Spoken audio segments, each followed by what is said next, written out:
सम्राट चौधरी ने लालू यादव की समझ पर उठाया है सवाल और पूछा है कि योजना क्या होता है, लालू यादव को ये मालूम भी है।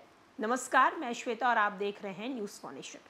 2024 लोकसभा चुनाव का आगाज हो चुका है। एक तरफ जहां सरकार से विपक्ष सवाल कर रही है तो विपक्ष पे सरकार भी हमलावर होते हुए नजर आ रही है। एक तरफ जहां बिहार के डिप्टी सीएम सम्राट चौधरी ने तो राजद सुप्रीमो लालू प्रसाद यादव के समझ पे ही सवाल उठा दिया है। सम्राट चौधरी ने पूछा है कि लालू यादव को योजनाओं के बारे में कुछ आता भी है, उन्हें योजनाओं के बारे में कुछ समझ भी है, क्योंकि आज तक उन्होंने कोई योजनाएं तो निकाली नहीं है, कुछ योजनाओं में अपनी भागीदारी दिखाई नहीं है, तो मुझे नहीं लगता कि इनको योजनाओं के बारे में जरा सी भी समझ होगी। आखिरकार सम्राट चौधरी ने लालू प्रसाद यादव की समझ पर इस तरह के सवाल क्यों उठाया है, चलिए हम आपको बताते हैं। बिहार के उप मुख्यमंत्री और भारतीय जनता पार्टी के प्रदेश अध्यक्ष सम्राट चौधरी ने योजनाओं को लेकर आरजेडी के अध्यक्ष लालू यादव की समझ पर सवाल उठाया है।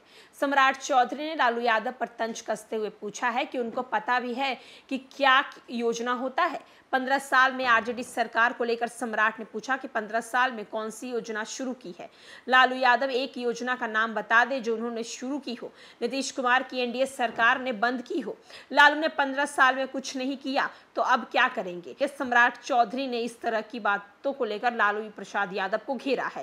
सम्राट कहते हैं कि लालू यादव सारण जिले के हरिहरनाथ मंदिर की यात्रा पर भी तंज कसते हुए कि उन्होंने कहा है कि प्रधानमंत्री मोदी का डर है जो राजनेताओं को भगवान से आशीर्वाद लेने के लिए मजबूर कर रहा।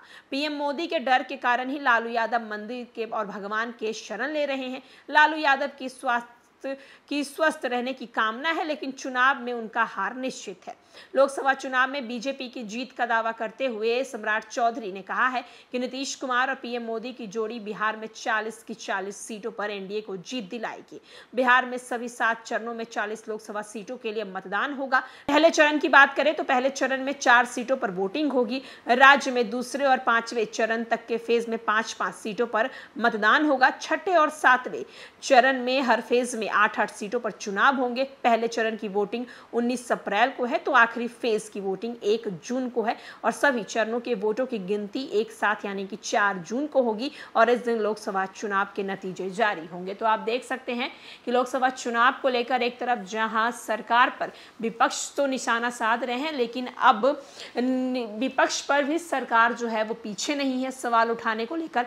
लालू प्रसाद यादव को लेकर सम्राट चौधरी ने बोला है कि लालू प्रसाद यादव कोई योजना आज तक निकाले हैं क्या? अगर कोई योजना निकाले हैं तो जरा बताइए कि एनडीए सरकार ने या फिर नीतीश कुमार की सरकार ने उसे बंद करवाया हो, क्योंकि उन्होंने कभी ऐसा कुछ किया ही नहीं है। तो जो लालू यादव 15 साल में नहीं करे वो आने वाले दिनों में क्या करेंगे। एक तरफ जहां सम्राट चौधरी के इस बयान को लेकर अब राजद की तरफ से क्या कुछ प्रतिक्रिया सामने आएगी वो हम आपको बताएंगे। फिलहाल के लिए इस अपडेट में इतना ही। तमाम बड़ी खबरों के लिए देखते रहे न्यूज़ फॉर नेशन।